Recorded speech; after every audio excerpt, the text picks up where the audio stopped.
Avhengighet er også et tema som jeg stadig kommer tilbake til. Fordi det er interessant, og fordi det er destruktivt, og fordi det drar med seg så mange andre mennesker inn i det.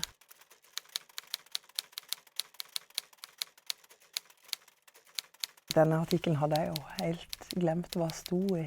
Nåløye står det her. Det føltes sånn da. Det føltes veldig sånn da. Der hadde jeg vært med i en novellekonkurranse som ble arrangert av det som da var Grøndal og Dreyer forlag. Jeg vant ikke, men jeg fikk en novelle med i samlinga. Det kjentes veldig stort da. Det var på en måte et dikt. Det var egentlig ikke noen novelle, synes jeg. Det var et slags langt dikt, eller en novelle i diktform.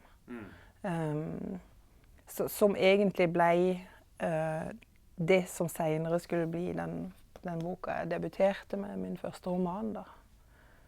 Det var faktisk det lille diktet som kom i denne antologien her, som utviklet seg til debutromanen ganske mange år senere. Skoleflink og prektig er ikke førsteinntrykket. Nei. Har ikke lyst til å se prektig og flink ut. Ok. Jeg visste fra jeg var veldig liten, jeg lærte å lese og skrive veldig tidlig. Så jeg visste alltid at det var det beste jeg visste, var å lage historier og finne på historier. Og jeg kunne gå i timesvis bare ute i haven uten å snakke med noen, bare fordi at jeg hadde en sånn historie gående inn i hodet mitt. Det var det beste jeg visste. Så jeg hadde nok alltid den drømmen, og den var nok veldig stor akkurat sånn i ungdomsskole og kanskje begynnelse på videregående, at da trodde jeg nok at dette skulle være mye lettere enn det det faktisk var. Det hadde nok ikke gått opp for meg hvor mye hardt arbeid det faktisk er. Sånn at etter 4-95, hvor jeg da fikk denne novella inn i antologien, så jobbet jeg ikke så veldig mye med å skrive egentlig. Men jeg ville det så gjerne likevel, og jeg har jo alltid vært glad i å skrive. Det er alltid noe jeg har behersket på en måte, at det har aldri vært vanskelig for meg å uttrykke meg skriftlig. Men den drømmen var jo der gjennom utdannelse, mastergrad og jobb, reiser i utlandet og alle de erfaringene som livet bare kaster på deg opp igjennom. Jeg var vel 30 eller 29 når jeg begynte å skrive denne her da. Og det var rett og slett et sånt lite oppgjør med meg selv da, at jeg tenkte at hvis dette er noe jeg virkelig ønsker å gjøre, så må jeg gjøre det. Jeg er nødt til å sette meg ned og bare begynne.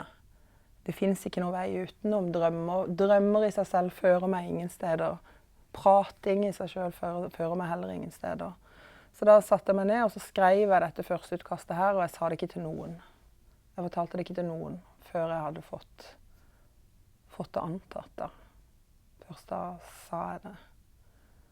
Det var vel den erkjennelsen at ok, jeg hadde fullført en utdannelse. Jeg kunne ikke tenke meg å ta noe doktorgrad eller noe sånne ting, for jeg er ikke noe akademiker, jeg vil heller lyve enn å skulle ha belegg for alle påstander jeg kommer med. Og så hadde jeg en interessant jobb, men den var ikke så interessant, og så var det vel den erkjennelsen at tida venter ikke på noen. Kanskje det var en slags frykt på en måte. En slags heldigvis nok så tidlig midtlivskrise som ansporet meg, som satte meg i stand til å gjøre det. Og være litt hard med meg selv, rett og slett.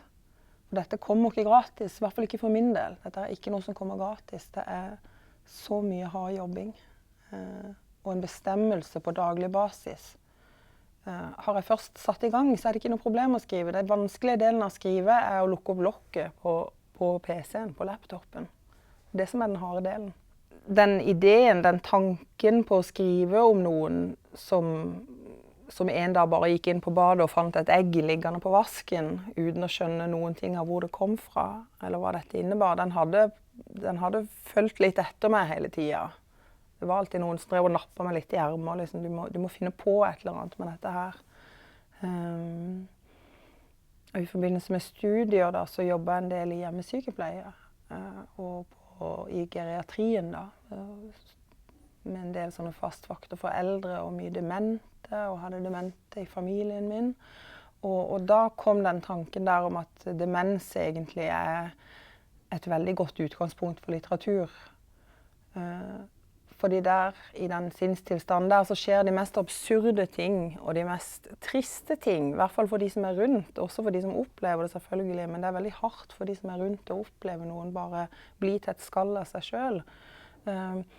Og samtidig så er det noe sånn veldig mørkt og morsomt i det også, fordi det er så absurd. Det finnes ingen ende på hva de selv tror de befinner seg i. Da. Og det kan man spinne veldig mye rundt. Da. Den handler om en 90 år gammel dame fra vestlandstraktene, ikke sant? Vokste opp i nokså kristent miljø, lest mye Bibelen. Folk leste generelt ganske mye i Bibelen før. De kunne en del bibelsitater.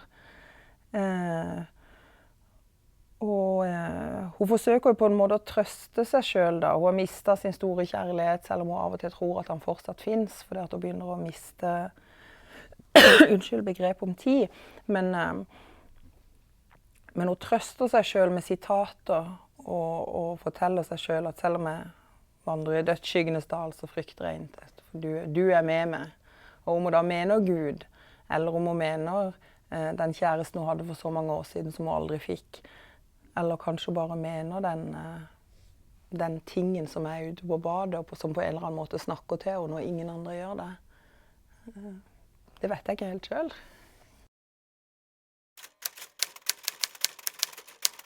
Jeg har forsøkt å ikke gå i den samme tematikken om og om igjen, rett og slett fordi jeg synes det er litt uinteressant. Jeg har vanskelig for å se hva jeg kunne si i 5 bøker hvis det skulle handle om samme tema.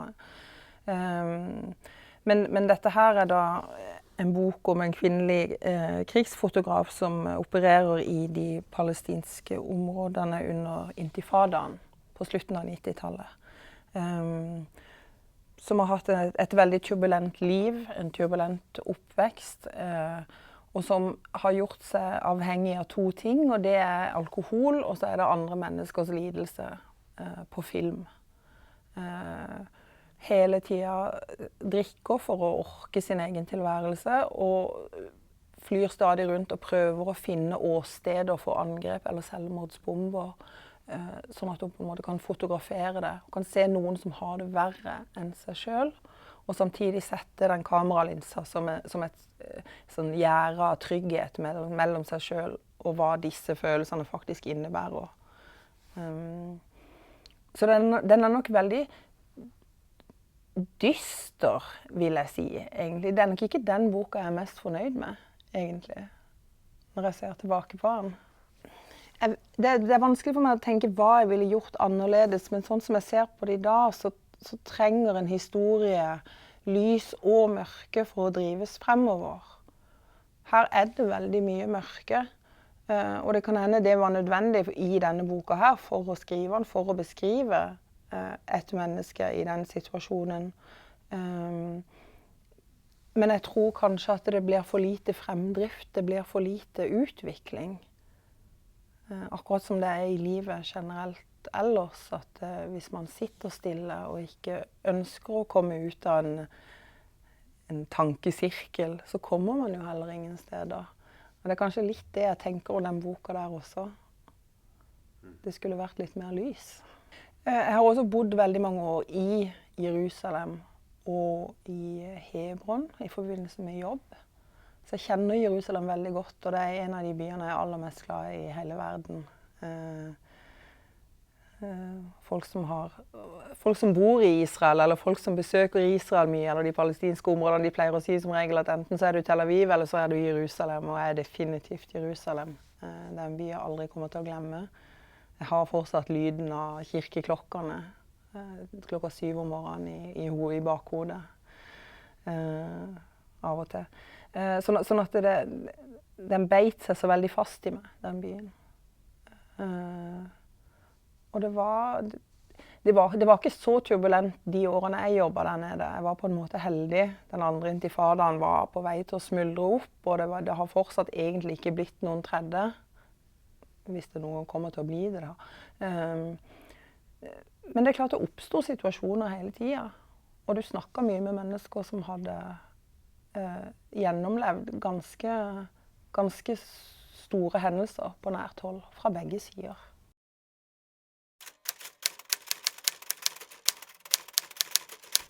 Du har liten plass, og du skal si mye, du skal identifisere hva er problemet, og hvordan ser du at det er et problem. Du skal ikke nødvendigvis løse det, men du skal identifisere det på få sider. Og det var en helt ny opplevelse for meg. Samtidig så var det helt riktig å gjøre det, for jeg hadde så mange forskjellige historier i hodet på samme tid.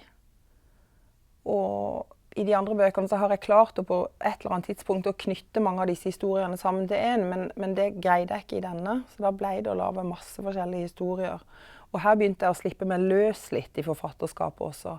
Jeg var nok mye mer bundet i de to første. Det var mange ting jeg ikke tørte å skrive. Her begynte jeg å bli modigere. Her begynte jeg å synes det var gøy. Her hadde jeg lyst til å skrive morsomme ting også. Det er mørke ting, men jeg synes jo også mye av det. Jeg hadde mye gøy når jeg skrev det også. Og det var fordi at jeg begynte å bli modigere. Det er vanskelig å skrive når det er ting du ikke tør å skrive. Ja, det er jo litt interessant da, for det sier kanskje litt om forfatterskapet, men det er det omslaget jeg er minst fornøyd med. Av alle sammen. Dette var et slags kompromiss.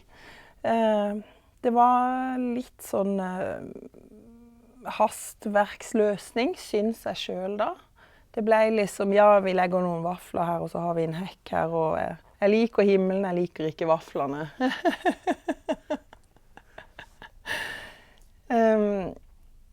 Men samtidig så er jeg helt enig i at det er veldig meg. Jeg bare liker det ikke. I tyrkisk frokost så er jo en av novellene skrevet ut fra synspunktet til en tyrkisk diplomat som sier om nordmenn at nordmenn skjønner ikke ulykker. Vi snakker bare om bagateller, vi snakker om matvarer som har gått ut på dato. Ikke sant? Vi sitter i kontorlandskap, og vi har kaffemaskiner, og vi har sprudlevann i krana. Og vi skjønner egentlig ingenting, mener han da. Fordi at vi påberoper oss trygghet. Vi ser på det som en naturlig rettighet. Det er det ikke i så veldig mange andre deler av verden, egentlig. Det er ikke noen naturlig rettighet. Det er ikke noe folk tar for gitt. Det hadde jeg lyst til å skrive om. Jeg hadde det, altså.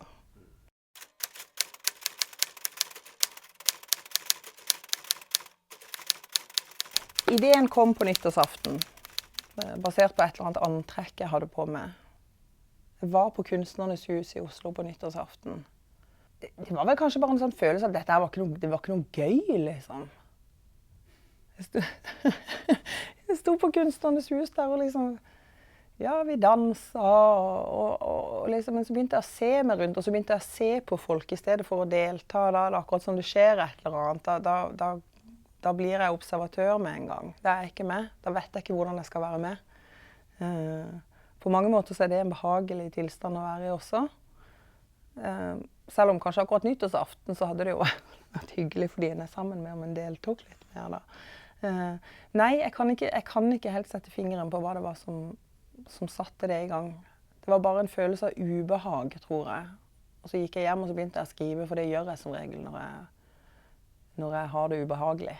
Hvis jeg har det behagelig, så vil jeg helst slappe av. Det er da jeg må jobbe mest med å gå bort og åpne lokket på PC-en. Men jeg har lært meg at hvis jeg har det ubehagelig, eller er trist for et eller annet, eller ting går meg imot, så er det dette som hjelper. Og det er bare å sette seg ned og begynne å skrive med en gang, for da kan jeg lage et helt annet sted.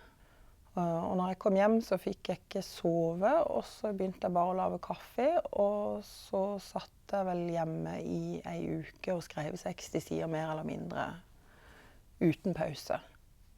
Jeg har vanskelig for å forklare egentlig hvor det kom fra, fordi at hele ideen kom så intenst, og jeg jobber så hardt og sammenhengende, og nesten døgnet rundt i en uke. Så da var det bare kaffe og skriving. Det gikk egentlig. Men denne her er nok også drevet et ønske fra min egen del om å utforske to temaer. Da. Mer sånn hvor modig tør jeg å være denne gangen? Hva tør jeg å skrive om her? Tør jeg å skrive om noen som har det så vondt at de begynner å plage folk, at de begynner å torturere dyr, at de begynner å lage kunstprosjekter? av sin egen økende perverse oppførsel og omgang med menneskene rundt seg. Og samtidig så kommer jeg litt tilbake til dette avhengighetstemaet. Og denne gangen var det ikke alkohol, men denne gangen var det anerkjennelse som hovedpersonen er avhengig av. Kunstner begynte langt nede, tjente lite penger, jobber seg oppover, får mer penger, mer anerkjennelse, så blir det ikke nok. Det blir aldri nok. Reagerer med mye aggresjon når du ikke får den anerkjennelsen og respekten noe til enhver tid mener hun har krav på. Og det begynner nok så uskyldig, men det utvikler seg nok så katastrofalt, som de aller fleste avhengigheter gjør. Det er sjelden de står på stedet hvil. Jeg er fryktløs på alt det jeg selv kan koke sammen og lyve sammen. Det jeg ikke tør å gjøre, og som jeg ikke ønsker å gjøre, det er å skrive om mine nærmeste. Dette her med virkelighetslitteratur. Det er noe jeg ikke ville tørt å gjøre, og det ønsker jeg vel heller ikke å tørre.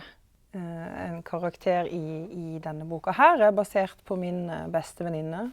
Jeg har det samme navnet, har veldig mange av de samme trekkene, og har blitt gjenkjent av folk som har lest boka. Hun fikk lese utkastet flere ganger. Og jeg var... Selv om det er viktig for meg å få utgitt en bok, men det er ikke så viktig at jeg har lyst til å skrive om noen som kan kjenne seg igjen i det, og sitte igjen med en følelse av at du bruker meg.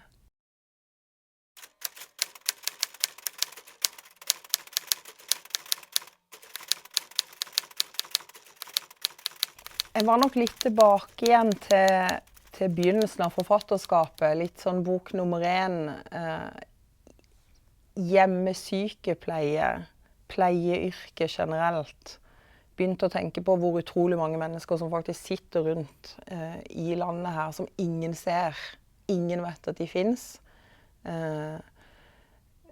Som lever noen helt utrolige liv, ikke fordi det skjer så veldig mye i det, men fordi at de er så innesperret som de er.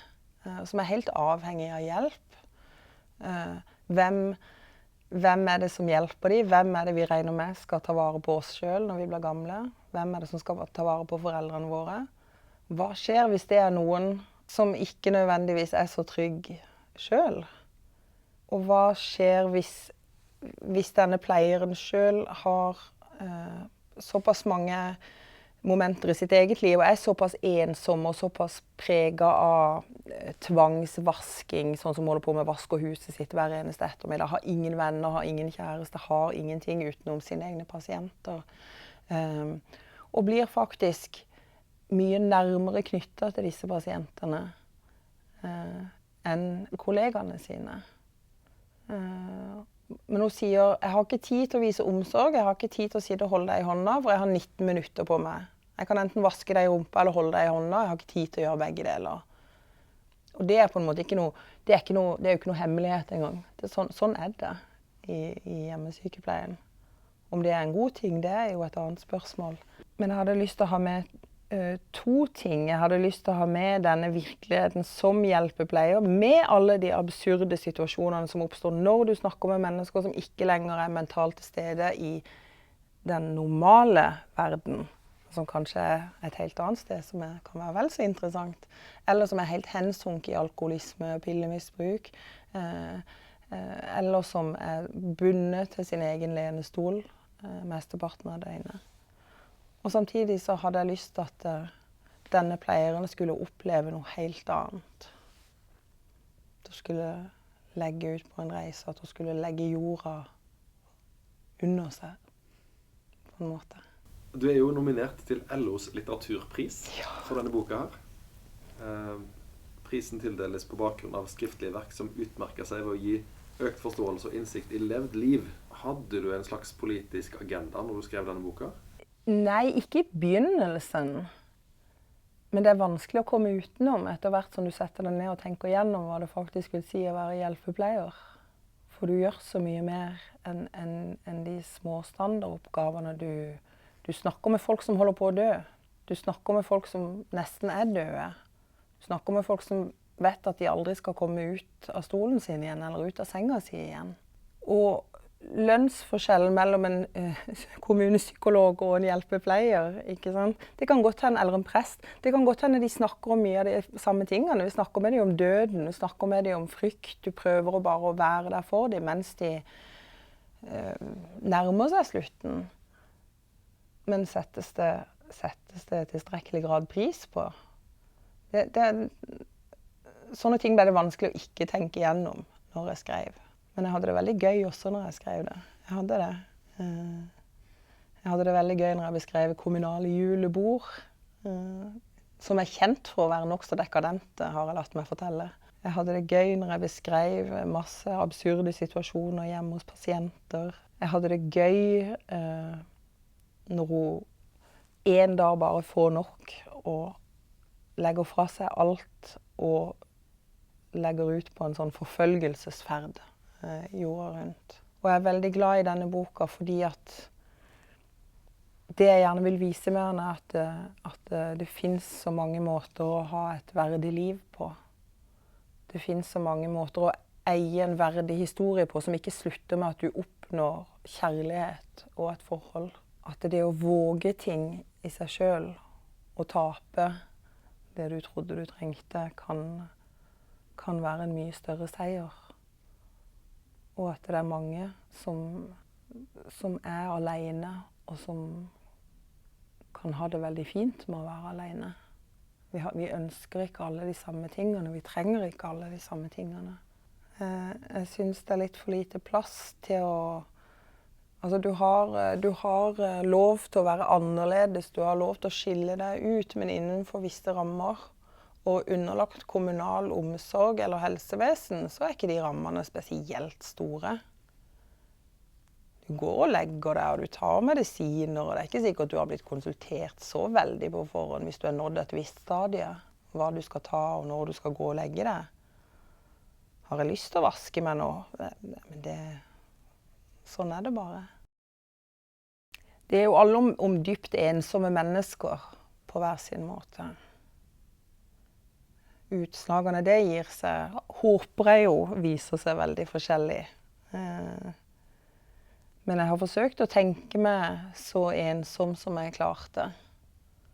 Gitt en viss ramme omstendigheter og prøvd å tenke meg hva som da ville skjedd. Det som jeg snakket om tidligere, dette med avhengighet, er også et tema som jeg stadig kommer tilbake til. Fordi det er interessant, og fordi det er destruktivt, og fordi det drar med seg så mange andre mennesker inn i det.